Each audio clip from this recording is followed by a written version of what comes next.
ये है दी रॉक, एक जेल जहां से कोई बच नहीं सकता था। ये जगह अपने आप में एक रहस्य थी, एक ऐसा स्थान जो अपराधियों के लिए एक बुरे सपने से कम नहीं था। अल्काट्राज नाम सुनते ही रूह कांप जाती थी।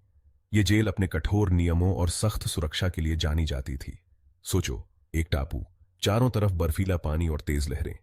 यहां से भागने का ख्याल भी किसी के लिए डरावना था। ये कोई आम टापू नहीं था, ये एक जेल थी, एक किला, अमेरिका के सबसे खतरनाक अपराधियों को बंद रखने के लिए बनाई गई जगह। यहां की दीवारें इतनी ऊंची और मजबूत थीं कि कोई भी आसानी से पार नहीं कर सकता था। इसे कहते थे द रॉक, और सही भी था। यह नाम इस जेल की कठोरता और मजबूती को दर्शाता था। अल्काट्राज से आज तक कोई बच के नहीं निकला था। यहां से भागने की कोशिश करने वाले कई थे, लेकिन कोई भी सफल नहीं हो पाया। या यूं कहें कि सबको यही लगता था।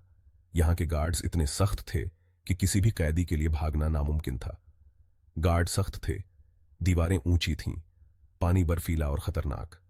यहां से भागने का ख्याल भी किसी के लिए डरावना था। भागना नामुमकिन सा लगता था।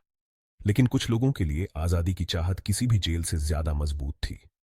लेकिन कुछ लोगों के लिए आजादी की चाहत किसी भी जेल से ज्यादा मजबूत थी।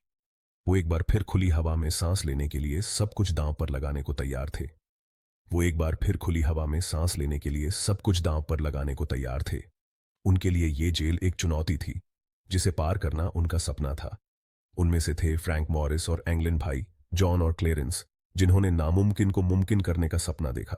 उन्होंने इस जेल से भागने की योजना बनाई, जो आज भी एक रहस्य बनी हुई है। मास्टरमाइंड फ्रैंक मॉरिस और एंगलिन ब्रदर्स। फ्रैंक मॉरिस कोई मामूली अपराधी नहीं था। वो होशियार था, चालाक था और प्लानिंग का उस्ताद। उसे कमजोरियां ढूंढने का हुनर था, और अल्काट्राज अपनी सारी ताकत के बावजूद कुछ कमजोरियां जरूर रखता था। उसने अपने सेल में लगे वेंटिलेशन ग्रिल्स, टूटते हुए सीमेंट और वर्कशॉप की ढीली सिक्योरिटी पर ध्यान दिया। जहां दूसरों को सिर्फ निराशा दिखती थी, उसे मौका दिखता था। एंगलिन भाई, जॉन और क्लेरेंस बहुत ही सख्त जान थे। उन्हें मशीनों की अच्छी जानकारी थी, और उनके नाम पहले भी कई भागने की घटनाएं थीं। वो मॉरिस के साथ आ मिले और आजादी की भूख से प्रेरित होकर एक खतरनाक टीम बनाई। साथ मिलकर उन्होंने एक ऐसा प्लान बनाया जो इतना साहसी, इतना सूक्ष्म था कि वो कहानियों का हिस्सा बन गया। आजादी की एक किरण, महीनों की प्लानिंग। ये कोई साधारण योजना नहीं थी, बल्कि एक ऐसी योजना थी जो महीनों की मेहनत और समर्पण का परिणाम थी।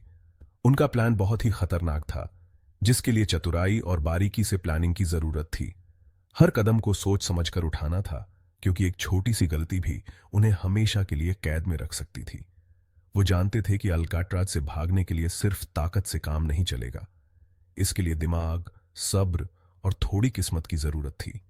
उन्होंने हर रात अपने प्लान को और भी मजबूत बनाने के लिए काम किया, ताकि कोई भी सुराग न छूटे। उनकी सेल की दीवारें उनका कैनवास बन गईं। उन दीवारों पर उन्होंने अपने सपनों और योजनाओं को उकेरा, जो उन्हें आजादी की ओर ले जा सकती थीं। उन्होंने कैंटीन से चुराए गए चम्मचों से वेंटिलेशन डक्ट के आसपास के सीमेंट को खोदना शुरू कर दिया। उसे धीरे धीरे, दिन ब दिन चौड़ा करते गए। यह काम बहुत ही धैर्य और सावधानी से करना पड़ता था, ताकि कोई भी गार्ड उन्हें पकड़ न सके। अपने काम को छुपाने के लिए उन्होंने साबुन, रंग और असली बालों से नकली सिर बनाए, ताकि ऐसा लगे कि वो अपने बिस्तरों पर सो रहे हैं। ये नकली सिर इतने असली लगते थे कि गार्ड्स को भी धोखा हो जाता था। उनके साथी कैदियों ने उन्हें रेनकोट इकट्ठा करने में मदद की, और म्यूजिक रूम से कंसर्टीना का इस्तेमाल करके एक अस्थायी बेड़ा बनाया। यह बेड़ा उन्हें समुद्र पार करने में मदद कर सकता था, जो उनकी आजादी की राह में सबसे बड़ी बाधा थी। वो रोजमर्रा की चीजों को आजादी के हथियार में बदलने के लिए दृढ़ थे। हर छोटी से छोटी चीज का इस्तेमाल उन्होंने अपने प्लान को सफल बनाने के लिए किया। उनकी मेहनत और लगन ने उन्हें एकजुट रखा, और उन्हें उम्मीद दी कि एक दिन वो इस कैद से आजाद हो सकेंगे। अंधेरे में पुतले भागने की रात। 11 जून 1962 की रात आ गई। हवा में घबराहट थी। वो तीनों अपने बनाए हुए लाइफ जैकेट पहनकर अपने सेल के पीछे के छेद से फिसल गए। वो वेंटिलेशन सिस्टम से रेंगते हुए आगे बढ़े। उनके दिल तेज धड़क रहे थे। उनकी सांसें उखड़ी हुई थीं। छत पर पहुंचकर वो पाइपों और तारों के जाल से होकर गुजरे। हर कदम अंधेरे में डूबा हुआ था। वो चोरी हुए रेनकोट से बनी रस्सी और एक अस्थायी बेड़े का इस्तेमाल करके दीवार से नीचे उतरे, और अल्काट्राज से दूर सैन फ्रांसिस्को खाड़ी के ठंडे बेरहम पानी में तैरने लगे। अगली सुबह गार्ड्स ने 3 पुतलों को देखा जो उन्हें घूर रहे थे। फ्रैंक मॉरिस और एंगलिन भाई जा चुके थे। गायब, नामुमकिन हो गया था। आजादी या मौत, रहस्य अब भी बरकरार है। इस भागने की घटना के बाद सैन फ्रांसिस्को के इतिहास का सबसे बड़ा तलाशी अभियान चलाया गया। नावों ने खाड़ी की खाक छान मारी, हेलीकॉप्टर ऊपर से उड़ते रहे और सर्च पार्टियों ने समुद्र तट की तलाशी ली। लेकिन भागे हुए कैदी बिना कोई निशान छोड़े गायब हो गए थे। एफबीआई ने पूरी जांच के बाद आधिकारिक तौर पर यह निष्कर्ष निकाला कि वो लोग डूब गए थे। हालांकि ठोस सबूतों की कमी ने अनगिनत अटकलों को हवा दी है। कुछ का मानना है कि वो डूब गए, जबकि अन्य का दावा है कि वो बच गए और दक्षिण अमेरिका पहुंच गए। रहस्य अब भी अनसुलझा है, जो अल्काट्राज के किस्से को और भी रोमांचक बनाता है। क्या उन्हें आजादी मिली या फिर खाड़ी की बर्फीली चपेट में आकर उनकी मौत हो गई? सवाल अनुत्तरित है। अल्काट्राज की लड़ाई आजादी के लिए एक बेताब कोशिश। 1962 का भागा जाना अल्काट्राज की गिरफ्त से मुक्त होने का एकमात्र प्रयास नहीं था। 1946 में हुई अल्काट्राज की लड़ाई आज भी इस टापू के इतिहास में दर्ज है। 6 हताश कैदियों ने, जिनका नेतृत्व बर्नार्ड बर्नी कॉय कर रहा था, ने जेल पर कब्जा करने की एक साहसिक योजना बनाई। वे आजादी के लिए लड़ने को तैयार थे। वे गार्ड पर काबू पाने में कामयाब रहे, हथियार हासिल कर लिए और टापू के शस्त्रागार तक पहुंच गए। लेकिन आजादी के लिए उनकी ये जद्दोजहद अल्पकालिक ही रही। अमेरिकी मरीन को बुलाया गया और 2 दिनों तक चली भीषण गोलीबारी हुई। विद्रोह को कुचल दिया गया, जिसमें कई कैदी और गार्ड मारे गए। इस खूनी अध्याय ने आजादी की चाहत में कैदियों की हताशा और हद को उजागर किया। छोटे अल्काट्राज से फरार west industries laundry break. Alcatraz सिर्फ एक जेल नहीं थी, यह अलग अलग सुरक्षा स्तरों वाला एक परिसर था। जेल के कपड़े धोने की जगह छोटे अल्काट्राज ने 3 कैदियों, जॉन के, जो क्रेट्जर, शोल और फ्लॉयड विल्सन के लिए उम्मीद की एक किरण दिखाई। 1937 में उन्हें अपना मौका दिखा।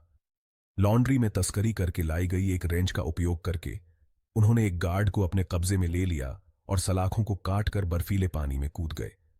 क्रेट्जर और शोल को जल्दी ही पकड़ लिया गया, लेकिन विल्सन घंटों तक लापता रहा। बाद में वह चट्टानों पर मिला।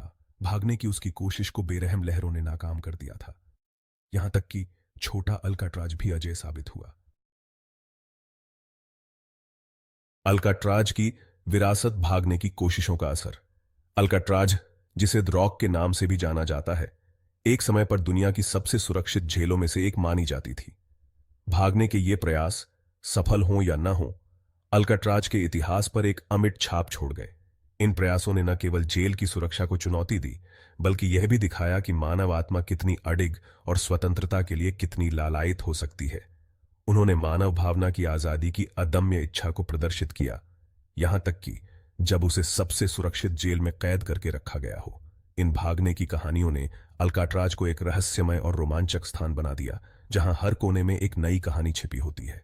खास तौर पर 1962 के भागने के मामले ने अधिकारियों को सुरक्षा उपायों पर फिर से विचार करने के लिए मजबूर कर दिया और अंततः 1963 में जेल को बंद करने में योगदान दिया। इस घटना ने न केवल जेल के प्रशासन को हिलाकर रख दिया, बल्कि यह भी साबित कर दिया कि कोई भी सुरक्षा प्रणाली अभेद्य नहीं होती। अल्काट्राज, जो कभी अमेरिका की कठोर न्याय प्रणाली का प्रतीक था, मानव भावना के लचीलेपन और आजादी के स्थायी आकर्षण का प्रमाण बन गया। यह जेल अब एक प्रतीक बन चुकी है, जो यह दर्शाती है कि चाहे कितनी भी कठिनाइयां क्यों न हों, मानव आत्मा हमेशा स्वतंत्रता की ओर अग्रसर रहती है। भागने की इन घटनाओं ने अल्काट्राज को एक खतरनाक जेल से एक मनोरम ऐतिहासिक स्थल में बदल दिया, जो दुनिया भर के पर्यटकों को अपनी दीवारों के भीतर छिपे रहस्यों को जानने के लिए आकर्षित करता है। आज अल्काट्राज एक संग्रहालय के रूप में कार्य करता है, जहां लोग न केवल इसके इतिहास को जान सकते हैं, बल्कि उन कहानियों को भी महसूस कर सकते हैं जो इस जगह को इतना खास बनाती हैं। यह स्थान अब एक जीवंत स्मारक है, जो हमें याद दिलाता है कि स्वतंत्रता की चाह कभी भी समाप्त नहीं होती। निष्कर्ष, अल्काट्राज का स्थायी रहस्य। अल्काट्राज आज एक बीते युग के स्मारक के रूप में खड़ा है, जो आजादी की कीमत और इसे हासिल करने के लिए लोगों द्वारा उठाए जाने वाले कदमों की याद दिलाता है। उन लोगों की कहानियां जिन्होंने यहां से भागने की कोशिश की, खासकर फ्रैंक मॉरिस और एंगलिन भाइयों की कहानी आज भी लोगों को रोमांचित और उत्सुक करती है। उनका भाग्य हमेशा के लिए रहस्य में डूबा हुआ है।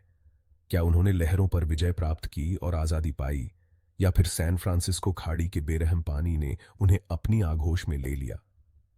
इसका जवाब आज भी नहीं मिल पाया है।